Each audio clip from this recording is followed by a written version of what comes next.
You ever stop to think about how we build our world? And I don't just mean with, wood and steel. I mean with words. Today, we're going to dig into one simple 5-letter word that does both: frame. It's a word with this fascinating double life, shaping everything from our houses to our actual thoughts. So really, how many different jobs can one word like frame possibly have? You might think of a picture frame, sure, or maybe a door frame. But it goes so much deeper than that. We're about to see how this one word basically traveled from a construction site right into the architecture of our own minds. Okay, so let's start with the basics, where the word feels most solid.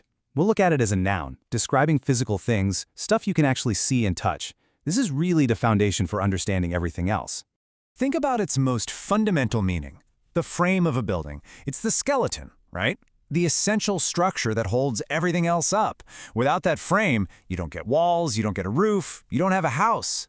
It's literally the starting point for everything. And this idea of a core structure, it's everywhere, isn't it? It's the human skeleton, what we call our body's frame. It's the border that gives a picture its boundaries and definition. It's even the metal tubing of a bicycle. All these totally different objects share that one core idea, a structure that gives something its shape and its support. So now let's take a little trip. We're going to move from the physical world into the world of ideas. And this is where the word frame gets really interesting, because we use the exact same term to talk about things we can't touch at all. And here's the perfect bridge between those two worlds: a single frame of film. Now, it's a physical rectangle on a strip of plastic, right? But what does it actually represent? It's a single captured moment in time. It's an image, an idea. And that idea of a single captured image, well, that leads us to this huge conceptual leap, the frame of mind. I mean, think about it. A film frame captures one specific moment from one specific perspective, and it excludes everything else outside of it. A mental frame does the exact same thing for our thoughts. It's the lens, it's the point of view that shapes how we understand everything. And this abstract idea just pops up all over the place. You ever watch bowling or snooker? A frame is just one turn in the game. In the world of computers, a frame is a tiny little packet of data. If you're a video editor, it's just a fraction of a second. You see the pattern here? In every single case, it's a defined segment, a neat little conceptual box for an idea or an action. All right, so we've seen frame as a thing. Let's switch gears and see what happens when it becomes an action.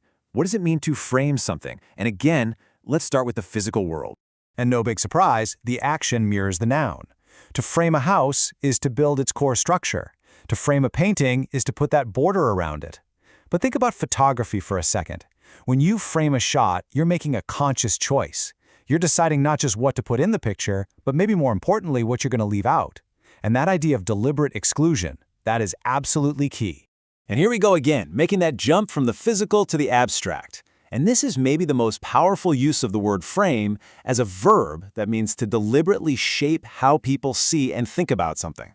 And this gets us right into the heart of communication. When you frame an argument, you're doing way more than just stating facts.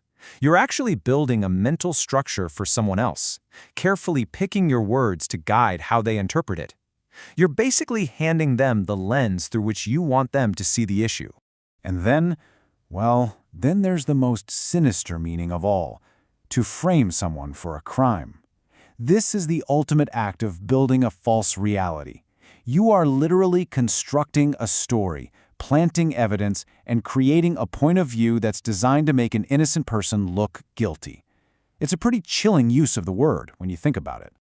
So, we've got physical frames and abstract frames. We have nouns and verbs. How in the world do they all tie together? Well, the connection is a phrase you've probably used 1,000 times without even thinking about it: a frame of reference. This is the key that just unlocks the whole story. Just look at these parallels here. It's wild, right? We use the same fundamental idea for completely different actions. Building a house is physical construction. Building an argument is conceptual construction. Composing a photograph is choosing a physical point of view. Composing an idea, well, that's choosing a mental point of view. It's the exact same logic, just applied in two totally different worlds. So, the real takeaway here is this: a simple word like frame isn't just some label we stick on things. It's this powerful tool our language uses to connect the tangible world of objects with the totally intangible world of ideas.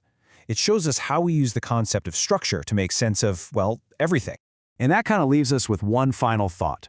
Since a frame is what determines what you see and how you see it, it's probably worth asking yourself, what's the frame you're using to view the world right now? And maybe more importantly, what might be just outside of it?